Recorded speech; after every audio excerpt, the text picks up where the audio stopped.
தமிழ்நாட்டில் காட்பாடி அருகே ரயிலில் பெண்ணுக்கு ஒரு கொடூர சம்பவம் அரங்கேறி இருக்கிறது. அந்த ரயிலானது கேரளாவிலிருந்து தமிழ்நாட்டிற்கு வந்து கொண்டிருந்தது. என்ன நடந்ததுன்னா, முதல்ல செல்போன் பறிப்பு நடந்ததாகவும் பிறகு கழிவறையில் பாலியல் வன்கொடுமை நடந்ததாகவும் அந்த பெண் புகார் கொடுத்திருக்கிறதா தகவல் வெளியாயிருக்கு. என்ன நடந்தது அப்படின்னு சொல்லி பார்த்துருவோம். கேரளாவில் பாலக்காடு பகுதியிலிருந்து சென்னைக்கு வந்து கொண்டிருக்கிறது அந்த விரைவு வண்டி. சென்னை சென்ட்ரல் ரயில் நிலையத்திற்கு வருது. காட்பாடியை கடந்தாக வேண்டும், அரக்கோணத்தை கடந்து திருவள்ளூரை கடந்து சென்ட்ரலுக்கு வர வேண்டும். காட்பாடியை கடந்திருக்கிறது. நேரம் இரவு நேரம். மற்ற பயணிகள்லாம் பல பேர் தூங்கி கொண்டிருக்கிறார்கள். இந்த பெண் என்ன சொல்றாங்க அப்படின்னா, நான் செல்போன் வச்சு திடீர்னு என்னோட செல்போனை யாரோ ஒருவர் பறித்து கொண்டு சென்றார். நான் அவர் பின்தொடர்ந்து சென்றேன், செல்போனை எப்படியாவது பிடுங்கணும் அப்படின்னு சொல்லிட்டு. கழிவறை அருகே பார்த்தா இன்னொருவர் இருந்தார். இவர்கள் 2 பேரும் சேர்ந்து கொண்டார்கள். கழிவறை உள்ளே என்னை தள்ளிவிட்டார்கள் என்று அந்த பெண் சொல்லி இருக்கிறார். பிறகு பாலியல் வன்கொடுமை சம்பவம் அரங்கேறப்பட்டதாக அந்த பெண் சொல்லி இருப்பது குறிப்பிடத்தக்கது. போலீசார் இதை விசாரிக்கிறார்கள். இது ஒரு பக்கம் அப்படியே இருக்கட்டும். இந்த பெண் அடுத்து என்ன செஞ்சாங்க அப்படின்னு சொல்லி அதற்கு முன்பு நாம போலீஸ் என்ன சொல்றாங்க என்று பார்த்து விடுவோம். போலீஸ் சொல்வது என்ன? புகார் வந்திருக்கு, உண்மைதான் அப்படின்னு சொல்லி சொல்றாங்க. போலீசார் ஒரு சில கேள்விகளை எழுப்புகிறார்கள். அந்த பெண் ஏன் கூச்சல் போடவில்லை என்ற கேள்வியை பத்திரிகையாளர்கள் அவர்களை தொடர்பு கொள்ளும் பொழுது முன்வைக்கிறார்கள்.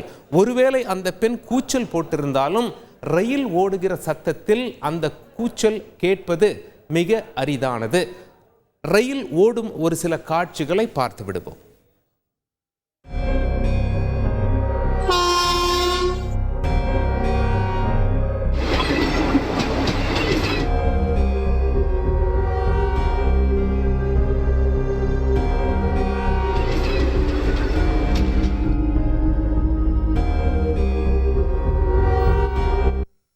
ரயில் அதிவேகமாக ஓடும்போது அந்த ரயில் சக்கரங்கள் தண்டவாளங்களோடு ஏற்படக்கூடிய அந்த சத்தமானது எவ்வளோ அதிகமாக இருக்கும்னு சொல்லி நம்ம எல்லாரும் ரயிலில் பயணிச்சிருப்போம், நமக்கு தெரிந்திருக்கும். அப்பொழுது அந்த சத்தம் கேட்க வாய்ப்பு மிக மிக குறைவு. இரவு நேரம் வேறு என்பதை நாம் புரிந்து கொள்ள வேண்டும். போலீசார் எழுப்பிய அடுத்த கேள்வி என்னன்னா, அபாய சங்கிலியை ஏன் அந்த பெண் இழுக்கவில்லை அப்படின்னு சொல்லி செய்தியாளர்கள்கிட்ட அவங்க திருப்பி கேள்வி முன்வைக்கிறாங்க. அதாவது அந்த பெண்ணுக்கு மிகப்பெரிய வன்கொடுமை நடந்துள்ளது.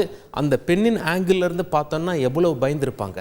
சென்ட்ரல் ஸ்டேஷன் வந்த பிறகு அவங்க அந்த பெண் என்ன செய்திருப்போம். ஒருவேளை அபாய சங்கிலி பிடிச்சு இழுத்தா கூட அந்த 2 பேர் ஏற்கனவே ட்ரெயின்லேருந்து குதிச்சிட்டாங்க. அபாய சங்கிலி பிடிச்சு இழுத்தாலும் ஏதோ ஒரு காட்டுப்பகுதி, இந்த வனப்பகுதி போன்ற ஒரு இடத்துல தான் ட்ரெயின் நிற்கும். இந்த பெண் என்ன செஞ்சுருக்காங்க அப்படின்னு சொல்லி நாம் பார்ப்போம். அதற்கு முன்பு போலீஸ் மேற்கொண்டு என்ன சொல்கிறாங்க அப்படின்னா, பெண்ணில் உடலில் நகைக்கீறல்கள் இல்லை, வன்கொடுமை அரங்கேறவில்லை என்பதை நாங்கள் சொல்கிறோம் அப்படின்னு சொல்லி போலீஸார் செய்தியாளர்கிட்ட சொல்கிறாங்க. இதெல்லாம் ஒரு பக்கம் இருக்கட்டும். அந்த பெண் என்ன செஞ்சுருக்காங்க அப்படின்னு சொல்லி பார்ப்போம். இந்த சம்பவம் நடந்த பிறகு அந்த ரயில் சென்ட்ரல் நிலையத்திற்கு வந்திருக்கிறது.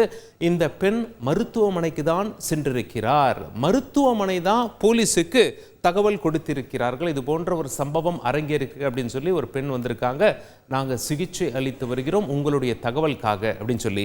யாருக்கு என்ன கொடுமை நேர்ந்தாலும் நாம் அரசு ஜிஹெச்சுக்கு போய் அட்மிட் ஆனோம்னா ஜிஹெச் உடனே போலீஸுக்கு தகவல் சொல்லுவாங்க. போலீஸ் வழக்கு பதிவு செய்வார்கள். அந்த பெண் மருத்துவமனைக்கு போன பிறகு மருத்துவமனை போலீஸாரிடம் புகார் கொடுத்திருக்காங்க. இப்போ எழும் கேள்விகள் என்ன அப்படின்னா, அத்துமீறல் அரங்கேறாமலா அந்த மருத்துவமனை போலீஸாருக்கு தகவல் சொல்லியிருக்காங்க. ஏதோ ஒரு அத்துமீறல் நடந்திருக்கும் காரணத்தினால் தானே அந்த மருத்துவமனை போலீஸாருக்கு தகவல் சொல்லியிருக்காங்க. இரண்டாவது, முகாந்திரம் இல்லாமலா மருத்துவமனை போலீஸுக்கு தகவல் சொல்லியது என்ற கேள்வி எழுகிறது. சரி, ஒருவேளை போலீஸ் இதை மறுக்கிறாங்க என்று வைத்துக் கொள்ளும் போது, தெரியாத நபர்களால் ஒருவேளை இந்த சம்பவம் அரங்கேறி இருந்ததாயின், செல்போனை பறித்து கழிவறையில் தள்ளி பாலியல் வன்கொடுமை நடந்ததாயின், இது ஒரு மிகப்பெரிய கொடூர சம்பவம் என்பதை நாம் புரிந்து கொள்ள வேண்டும். யாருக்கு வேண்டுமானாலும் நடக்கலாம். பாதுகாப்பு எங்கிருக்கிறது என்ற கேள்வி எழுகிறது. ஒருவேளை அந்த பெண்ணுக்கு இப்போ போலீஸ் சொல்றது என்னன்னா, அந்த பெண் முன்னுக்கு பின்னாக முரணாக இருக்கு தகவல் என்பதை போல் செய்தியாளர்கள் தொடர்பு கொள்ளும் போது சொல்றாங்க.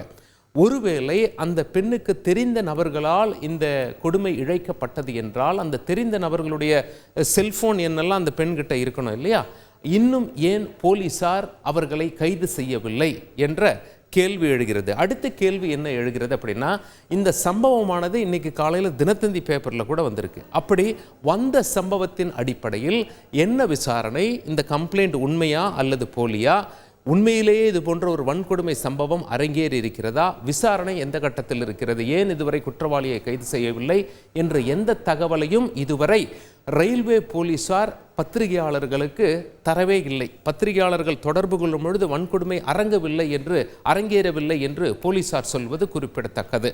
இப்போ பொதுமக்கள் இன்டர்நெட்டில் எந்த மாதிரியான கோரிக்கைகளை போலீஸுக்கு முன்வைக்கிறாங்க அப்படின்னா, ரயில்வே போலீசார், RPF central government, GRP government railway police, மாநில அரசு ஸ்டேட் கவர்மெண்ட், இவங்க 2 பேரும் வெளிப்படையாக தகவல்களை தெரிவிக்க வேண்டும்.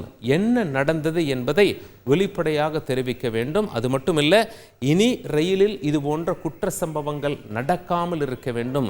இது மட்டுமில்லை, இது பாலியல் வன்கொடுமை அரங்கேறி இருக்கிறதா என்ற கேள்வி எழுந்திருக்கிறது. பெண்ணின் புகாரில் அடிப்படையில் இது நடந்திருக்கிறதா என்பதை போலீஸ் தெளிவுபடுத்த வேண்டும். இரண்டாவது, ட்ரெயினில் என்னென்ன சம்பவம்லாம் நடக்குது, சாதாரணமாக செல்ஃபோன் பறிப்பு, செங்கிலி பறிப்பு, பட்டாக்கத்தை எடுத்துக்கொண்டு பிளாட்ஃபார்மில் தேய்த்து கொண்டு போவது, இது போன்ற சம்பவங்கள் நடைபெறாமல் இருக்க வேண்டுமாயின் குற்றவாளிகளுக்கு சிறப்பான தண்டனை அவர்கள் புரிந்து கொள்ளும் வகையில், உணர்ந்து கொள்ளும் வகையில், அவர்கள் அஞ்சுகின்ற வகையில் இருக்க வேண்டும் என்று பொதுமக்கள் ரயில்வே போலீஸாருக்கு, மாநில ரயில்வே போலீஸுக்கும் சரி, மத்திய ஆர்பிஎஃப்க்கும் சரி, பொதுமக்கள் கோரிக்கையாக முன்வைத்திருப்பது குறிப்பிடத்தக்கது. செய்திகளை உடனுக்குடன் தெரிந்து கொள்ள உடனே சப்ஸ்கிரைப் பண்ணுங்க.